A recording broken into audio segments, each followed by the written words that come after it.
25 اکتوبر بروز ہفتہ وزیر اعلیٰ خیبر پختونخوا جناب محمد سہیل آفریدی ضلع خیبر کا پہلا دورہ کریں گے۔ اللہ کے فضل و کرم سے خیبر کی دھرتی ایک تاریخی لمحے کی گواہ بننے جا رہی ہے۔ وزیر اعلیٰ خیبر پختونخوا جناب محمد سہیل آفریدی انشاءاللہ 25 اکتوبر کو اپنے پہلے باضابطہ اور تاریخی دورے پر ضلع خیبر تحصیل باڑہ تشریف لا رہے ہیں۔ وہ دورہ صرف ایک رسمی تقریب نہیں بلکہ قبائلی عوام کے احساسات، قربانیوں اور استقامت کو خراج تحسین پیش کرنے کا دن ہوگا۔ اس موقع پر ممبر صوبائی اسمبلی اور چیئرمین ڈیڈک خیبر جناب عبدالغنی آفریدی اپنے ہزاروں پرجوش کارکنان کے ہمراہ D2 روڈ پر وزیر اعلیٰ کا پرتپاک استقبال اور تاریخی استقبال کریں گے۔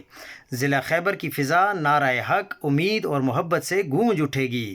یہ استقبال اس عوامی اعتماد اور سیاسی یکجہتی کا مظہر ہوگا جو قبائل نے ہمیشہ اپنی قیادت کے ساتھ نبھائی ہے۔ وزیر اعلیٰ محمد سہیل آفریدی اپنے خطاب کے دوران قبائلی مشران، نوجوانان خیبر، قومی ملکان اور تمام معزز شخصیات کا خصوصی طور پر شکریہ بھی ادا کریں گے۔